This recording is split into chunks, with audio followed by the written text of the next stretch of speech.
Good afternoon. Welcome to the Virginia Department of Education's Career and Technical Education Professional Development Series. Today's session will focus on implementing career clusters with an emphasis on preparing students for high skill, high wage, high demand jobs.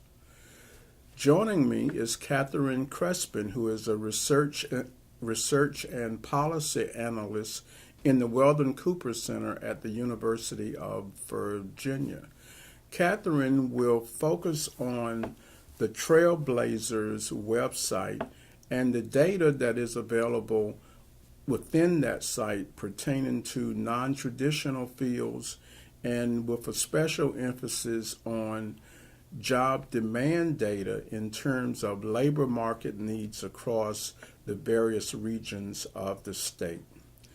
Catherine, welcome. Thank you, George. To the Department of Ed, and we look forward to the presentation that you will make, and I'm certain that CTE directors and teachers across the state will benefit from the information being shared.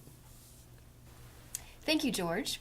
I'm happy to be here today to talk about how we can use CTE Trailblazers data in implementing career clusters and preparing students for high skill, high demand, and high wage careers.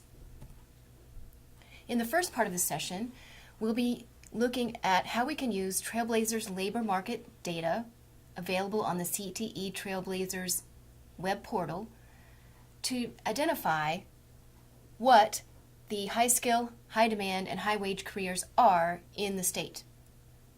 In the second part of the session, we will be using labor market data from Trailblazers to complete the labor market employment data section, which is part H of the new CTE program course application. First, on the Trailblazers web portal, you will find labor market data that is broken down both at the state and regional level. The regions that we use for this data are the local workforce investment areas, and for your reference, here is a map that shows what these regions are. When you go to the Trailblazers web portal, you will want to click on the Labor Market Data tab at the top. As a refresher, the CTE Trailblazers web portal and the labor market data that you can find there is helpful to CTE educators and administrators, especially because it takes workforce data that is from the U.S. Bureau of Labor Statistics as well as the Virginia Employment Commission, and it organizes it by career clusters and pathways, which is the most useful for our purposes. Every 2 years, the BLS releases new employment projections for over 800 different occupations.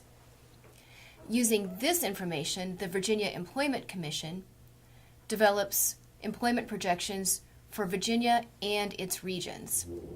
And this is the data that we provide on our web portal, broken down into CTE career clusters and pathways. On the Trailblazers site, you will see at the bottom of the page links to where you can download the labor market data files. You will see that we have it divided by state projections and local workforce investment area projections.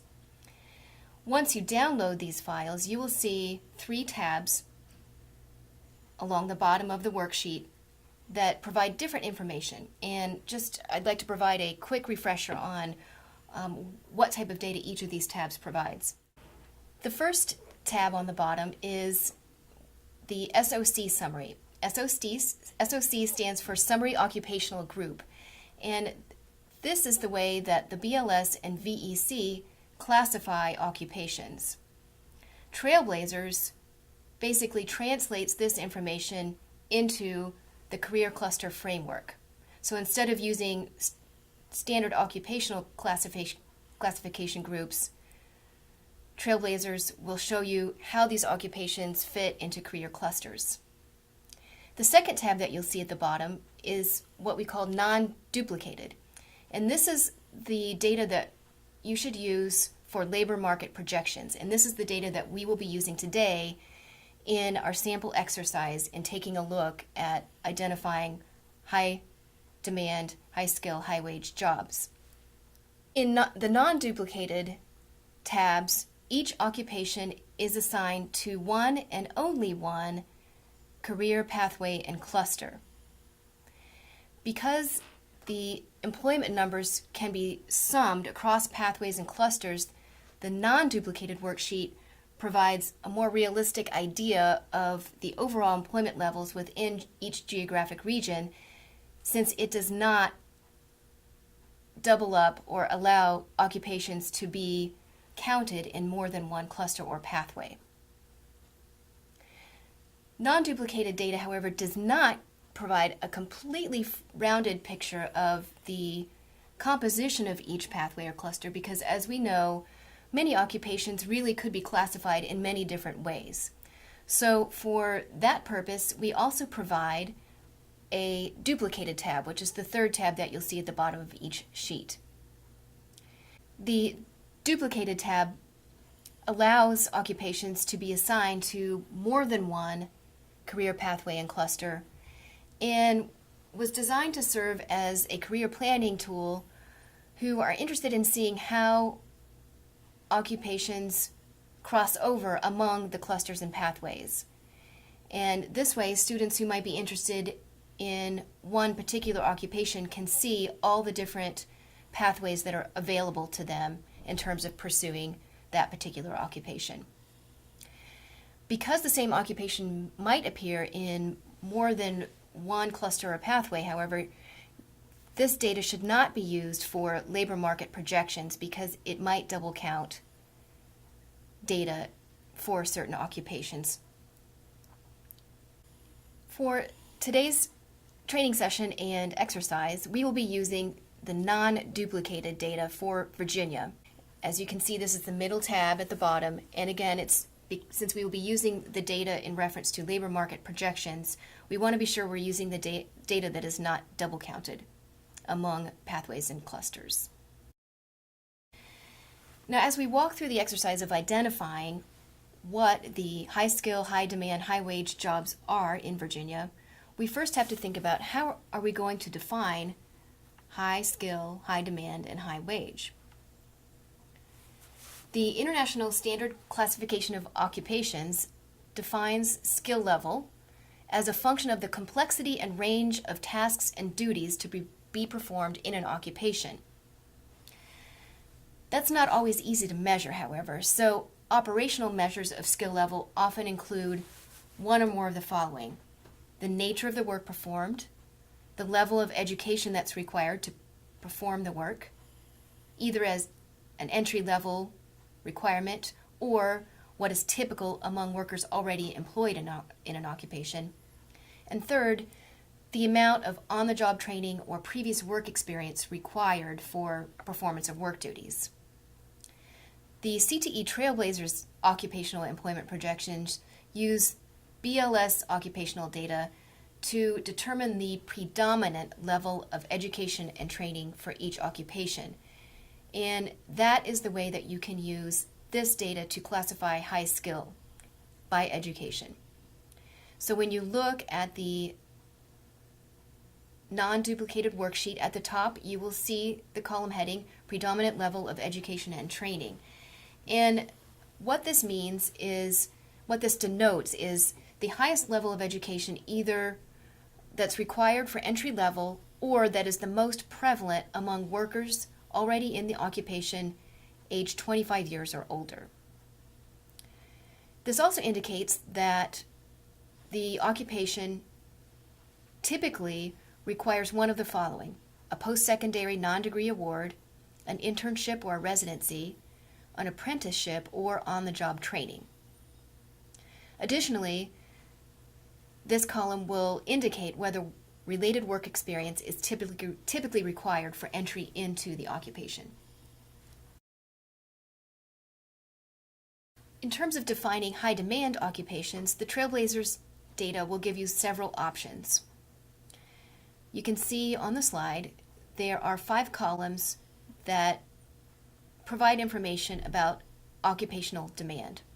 The first column, estimated 2014 employment, provides the estimated number of jobs or positions for each occupation in the particular geographic region that you're viewing in 2014.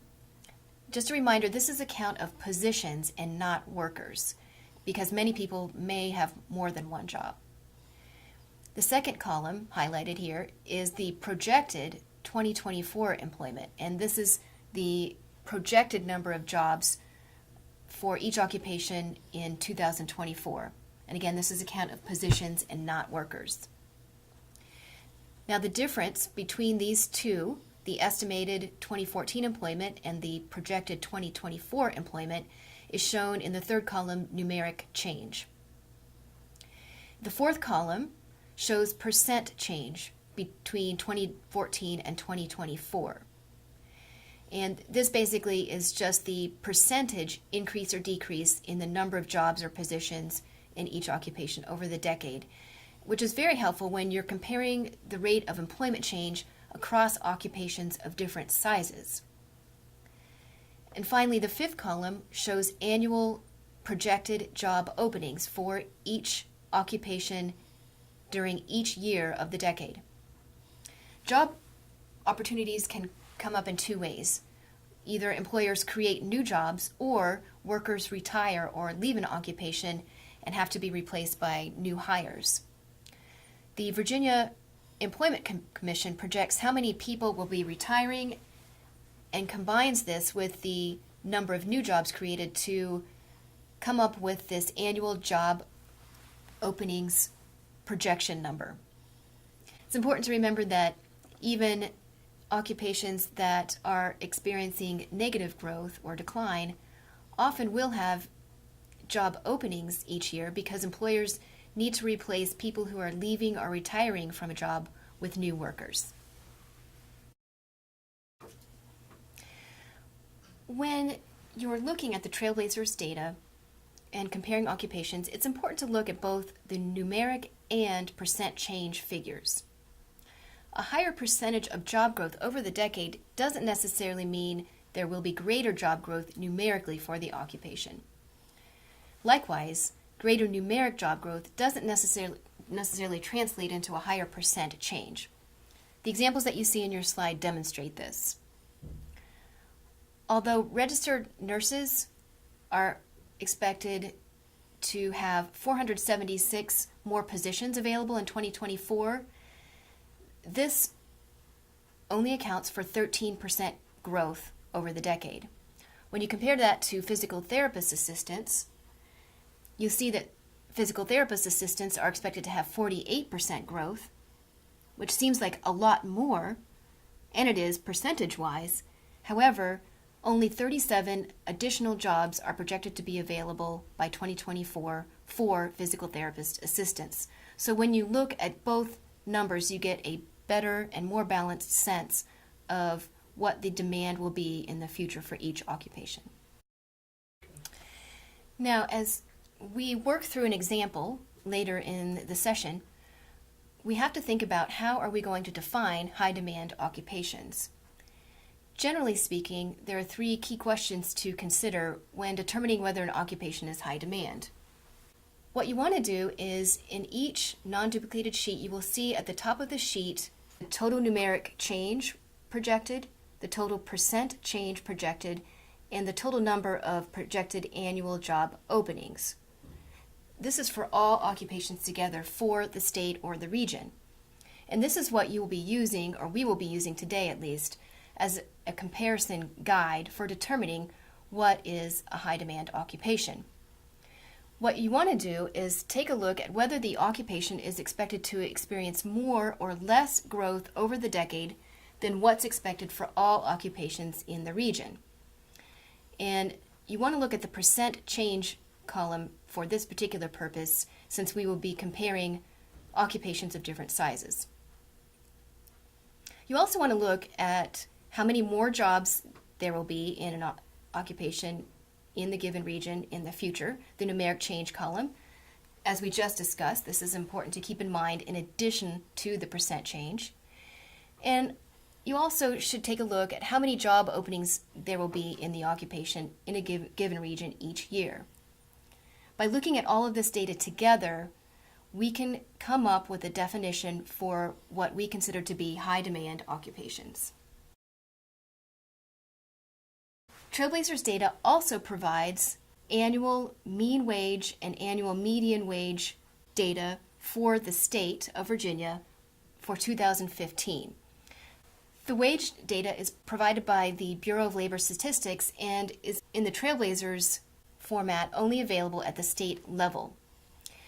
You'll see that we provide both mean and median wage data. So what is the difference between these two?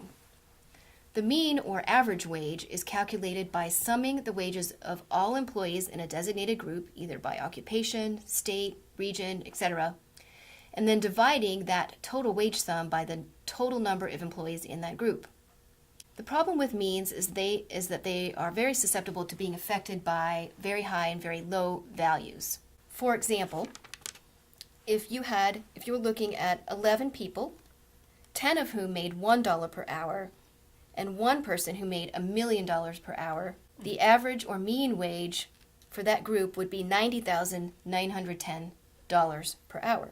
However, if you looked at the median wage, which basically represents the wage level at which half of the workers in a designated group make more and half make less, the median wage for that group would be $1 per hour, which would be a better measure for what would be considered typical income for members of that group.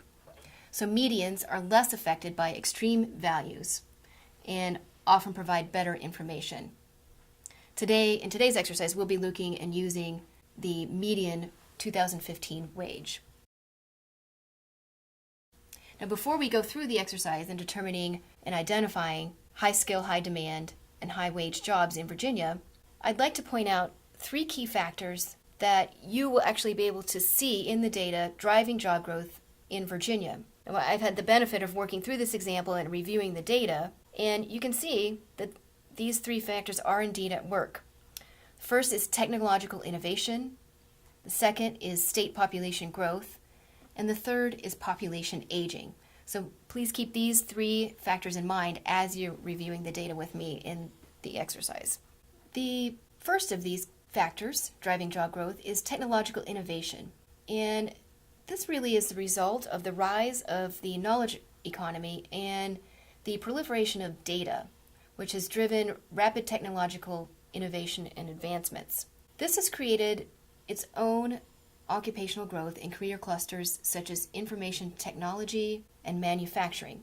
Now, you may see manufacturing there, and having heard about job decline in manufacturing, may wonder how could there be occupational growth. But when you look within each cluster, when you look at the occupations that relate to automation, innovation, you will find that there are indeed occupations within the cluster that will be experiencing occupational growth as a result of innovation and automation. The second factor driving job growth in the state is state population growth. And although the rate of Virginia's population growth has slowed recently, the state is still projected to experience population growth over the next couple of decades. When you look at the graph, you can see that Virginia had a population of 8 million in 2010 and is projected to have a population of 10 million by 2040. So although the rate of population growth has slowed recently, the population is still projected to continue to grow over the next couple of decades. With population growth comes occupational growth as well. When you have more people, you will need more housing, more food, perhaps more law enforcement, more educators. And so population growth drives growth in career clusters such as architecture and construction. education and training, and law, public safety, corrections, and security. And the third factor driving job growth in Virginia is population aging. This is happening, of course, all across the nation, but by 2030, 1 in 5 Virginians is expected to be 65 or older. You can see from the maps on the slide the percentage of each county population that will be over 65 years by decade. You can see, taking a look at the maps on your slide, that between 2010 and 2040, counties, especially rural counties, will see quite a bit of growth in the older population. And this aging of the state population will fuel job growth in career clusters such as health science and human services, as older people may be requiring more medical care and more help with services. All right, so when we are defining high skill, high demand, high wage occupations, in this exercise today, we will be looking at 4 pieces of information. First, the predominant level of education and training.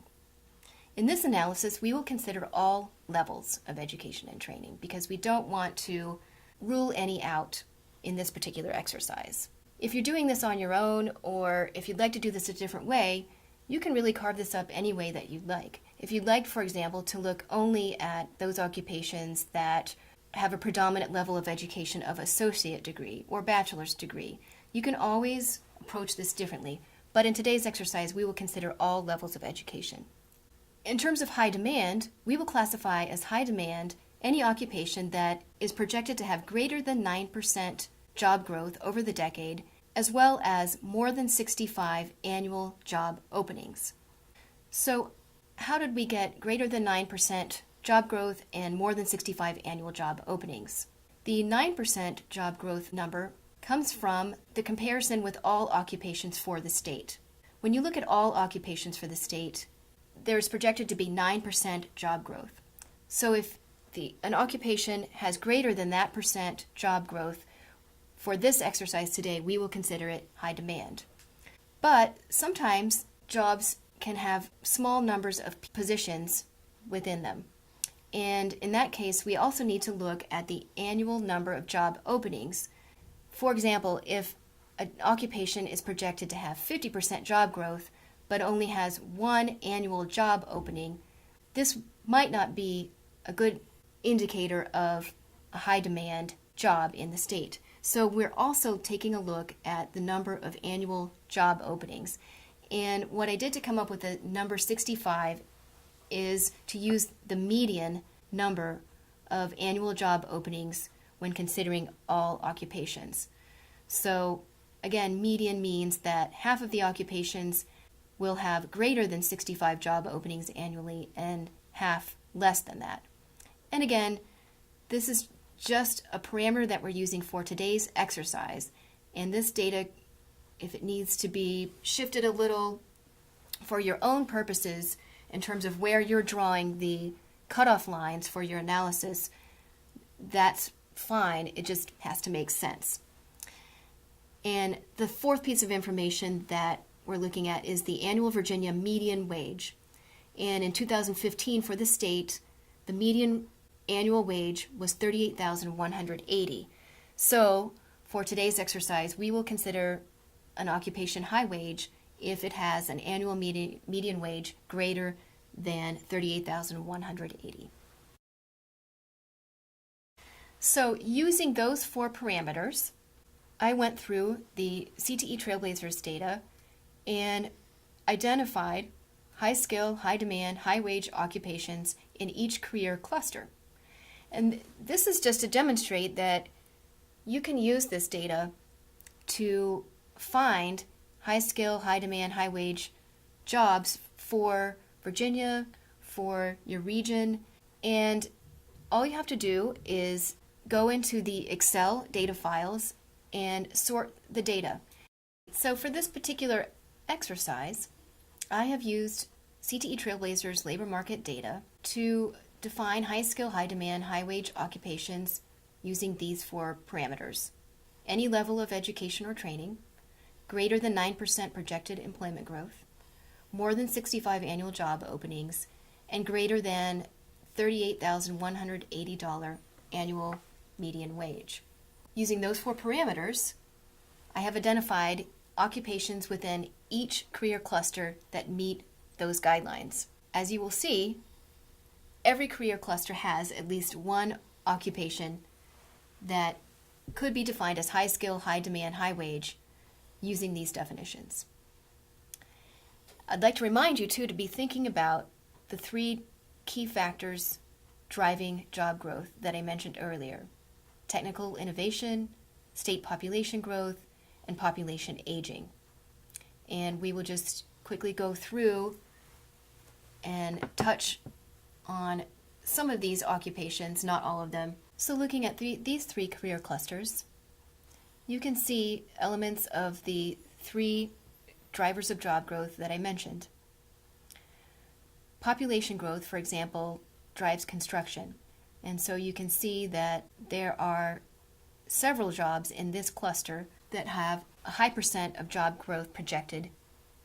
And again, these are only the ones in this cluster that have greater than 65 annual job openings and a median wage greater than approximately $38,000. You also see that the jobs in the other 2 clusters, agriculture, food and natural resources, and arts, audio, video, technology, and communications, appear to be driven by the factors that we mentioned: environmental engineers and water and wastewater treatment plant and system operators. That growth is most likely also driven by population growth to a large extent. And then you can also see that biological technicians, as a result of greater technological innovation in that field, will also perhaps be seeing more job growth. Additionally, in the arts cluster, technical writers. So again, speaking of technological innovation, here is a cluster that you might not associate with technological innovation, but within the cluster, there are indeed occupations that will experience growth as a result of technological innovation. Moving to the next slide, you will see that there are many occupations meeting the parameters that we have defined for high skill, high demand, and high wage in the education and training career cluster. Again, a lot of this growth is most likely associated with population growth. The more people you have, the more educators you will need. And moving on to the next slide, in the government and public administration cluster, for example, the 2 occupations that meet our definition today of high skill, high demand, and high wage are most likely associated with population growth: eligibility interviewers and construction and building inspectors. Again, the more people you have, the more housing you need. And so in this particular cluster, you can see that the construction and building inspectors, that growth may be driven by population growth as well. Health science has a tremendous number of high skill, high demand, and high wage occupations at all education levels. Again, I will emphasize that we have not ruled out any particular education level in today's analysis, although you could do that if you wanted to in your own analysis. But we have the whole range here from high school or less to bachelor's or more. And you can see that all of the occupations in the health science career cluster are projected to have double-digit job growth over the decade from 2014 to 2024. Okay. Our next 2 career clusters, human services and information technology, again, all having double-digit projected growth over the next decade. But note, information technology especially has quite a few occupations that are projected to have greater than 20% growth over the decade. And again, this is directly related to the rise of the knowledge economy and the extent to which our economy is now depending on data and information, and those who are employed in occupations to help people manage that data. In the law, public safety, corrections, and security, there are 6 occupations that meet today's definition of high skill, high demand, and high wage occupations. And again, this is most likely driven by population growth. Anytime you have population increasing, this tends to also extend growth to clusters like construction and law and public safety and education, as we've mentioned. You'll notice that the occupations in the manufacturing cluster that are projected to have strong job growth are industrial machinery mechanics and machinists, along with security and fire alarm systems installers. Again, you can see the 3 factors that I mentioned at work here, namely population growth and technological innovation. Although manufacturing has seen a lot of job decline recently as a result of automation, there are occupations within that cluster that will see job growth associated with automation, namely industrial machinery mechanics and machinists, as shown here in this data. Additionally, the more houses you have as a result of population growth, the more security and fire alarms you're going to need. So you'll see that one of the high growth occupations in this cluster is security and fire alarm systems installers. I'd like to make a quick note here about the STEM cluster. And although we only have one job indicated as being high skill, high demand, high wage in this particular analysis, it's most likely because we only considered those jobs that had annual job openings of 65 or more.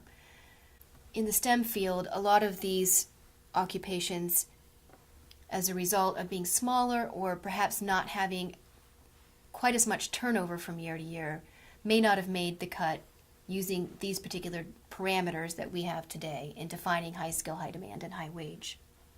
Again, I'd like to emphasize that you can change these parameters in terms of how you are defining high skill or how you are defining high demand or high wage in your own analysis. And we are just doing this exercise today to show you that you can use this CTE Trailblazers labor market data in ways other than just for the new CTE course application. You can use this to see what jobs in your region are of high demand, what the wages are for those jobs, what the projected growth is, and this is just a way to show you that you can jump into this data and use it for your own purposes. So you can also use a similar approach in defining high demand career clusters in the state. So again, for all occupations, the projected percentage growth from 2014 to 2024 was 9%. So if we can identify the career clusters that have projected growth greater than the state average of 9%, and here you can see there are 6 of them. Health science leads the way with 21% projected employment growth over the decade. Information technology is not far behind with 17% projected growth. Human services at 16%, education and training 13%, law, public safety, corrections and security at 11%, and hospitality and tourism at 10%. Again, you can see the factors that we discussed driving this growth. You can see technological innovation is probably driving growth in information technology. Population growth is driving job growth in health science, human services, education and training, law, public safety, hospitality and tourism. And population aging is definitely going to be driving job growth in the health science and human services career clusters. In this next slide, I have identified the 34 career pathways with projected job growth greater than the state average of 9%. And again, information technology and health science cluster is leading the way, with web and digital communications pathway expected to have 28% growth, and therapeutic services pathway in the health science cluster expected to have 22% growth. You can see that the health science cluster has several pathways in the top 10 or 15 in the list here. Information technology also has at least 3 in the top 20. And then, just to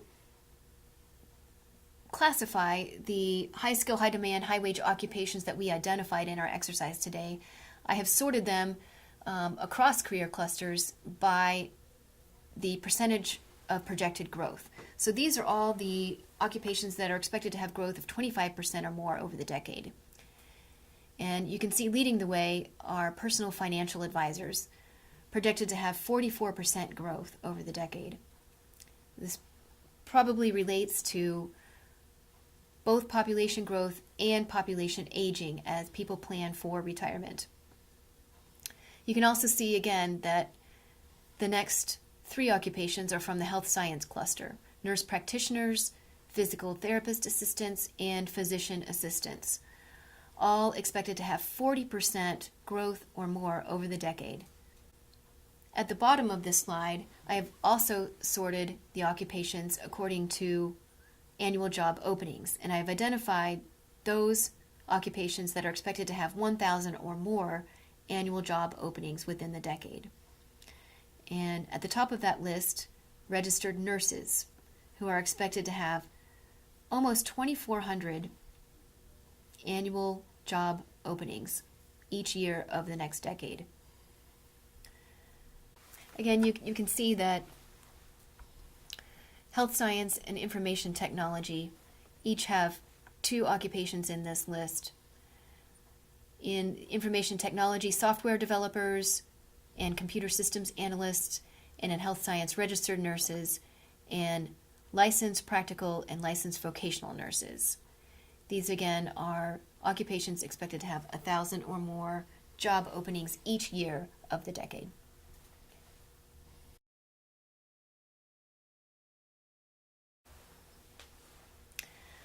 Right, so now we will be moving to part 2 of the presentation, how to use CTE Trailblazers labor market data to complete the new CTE course application.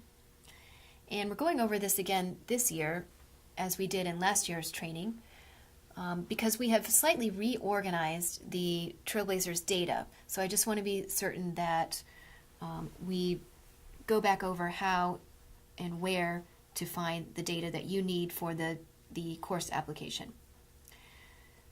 First, you have to identify the occupation that you will be entering the information for.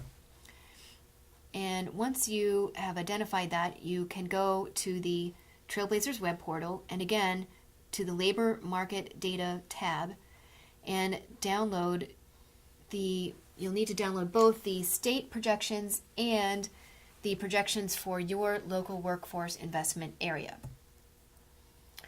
Once you've done so, again, you'll be using the non-duplicated tab to get this information. And this is how the data has been slightly reorganized since last year. We now have both non-duplicated and duplicated tabs, so please be certain that you are using the non-duplicated tab at the bottom of the worksheet to complete the course application.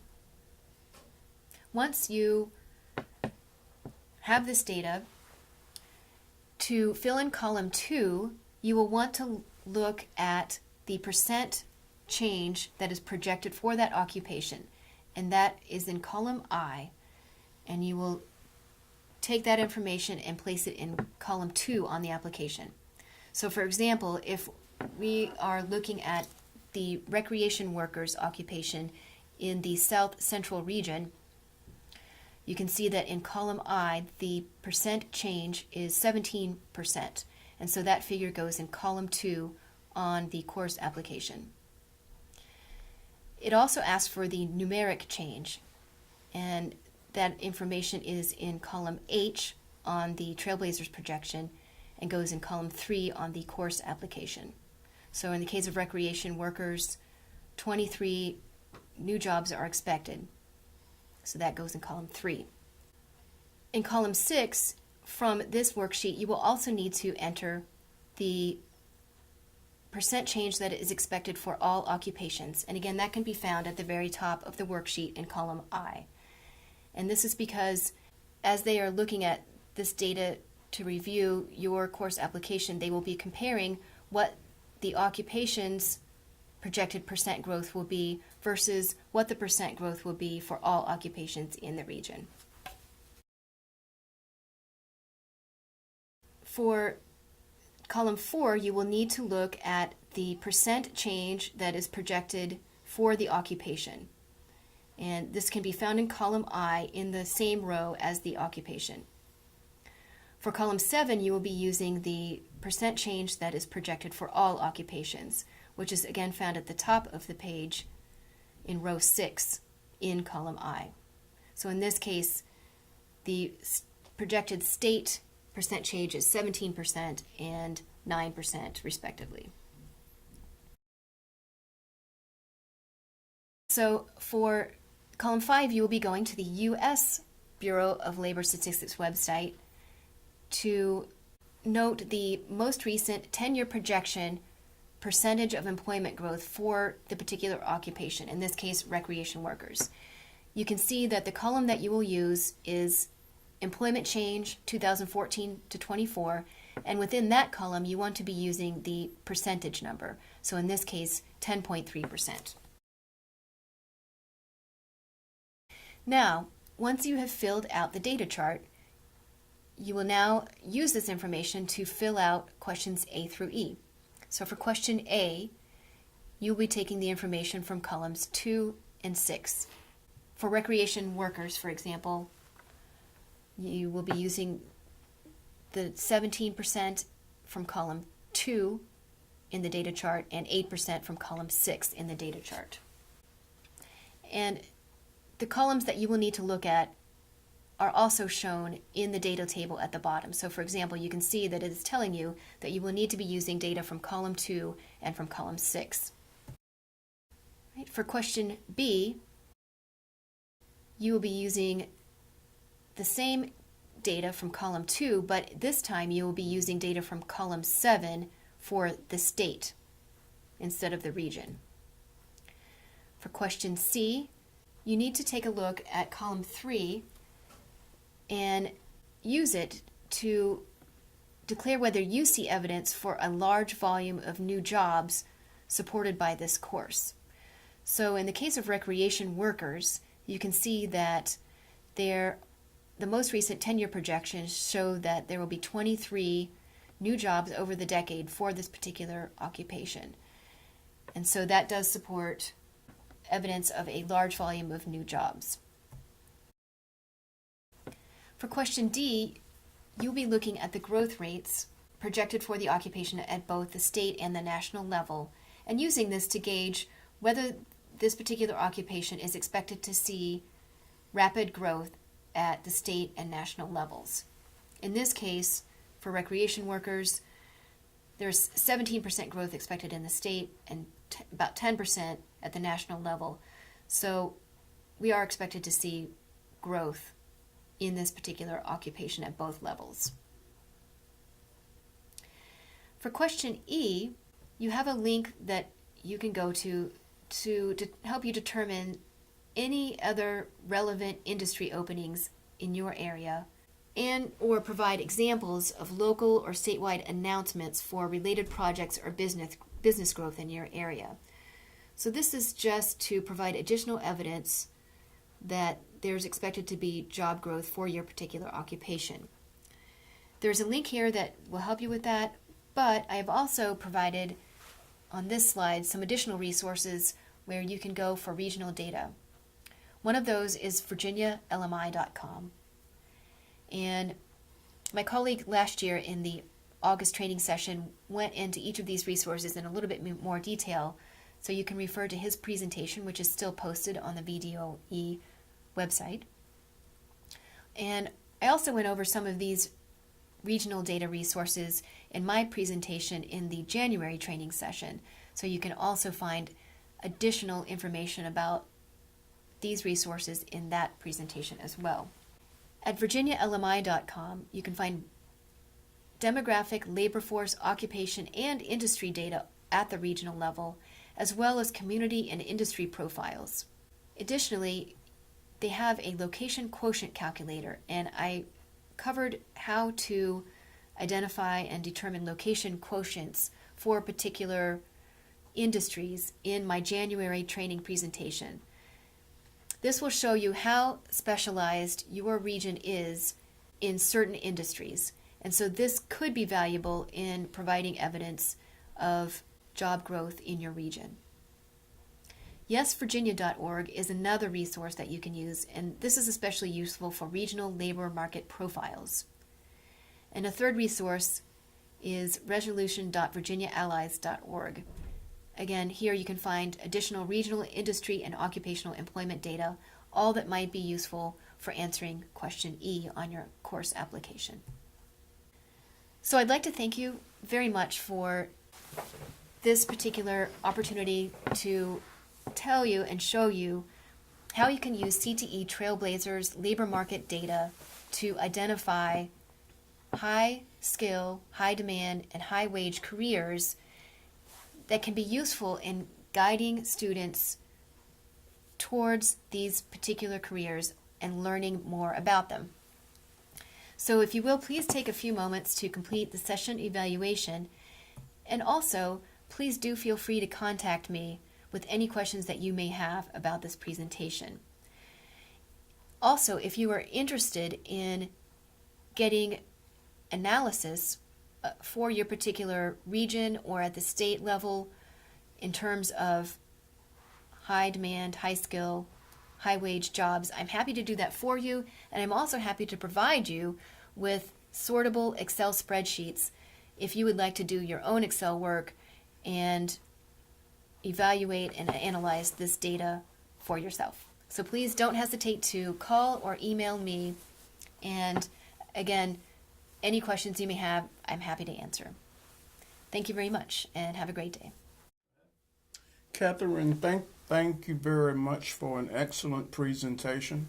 We certainly believe that the information you provided, the source of data, will provide an excellent resource for CTE directors and teachers to plan their programs and ensure that their programs are state-of-the-art to meet the economic development needs and labor market needs of the Commonwealth.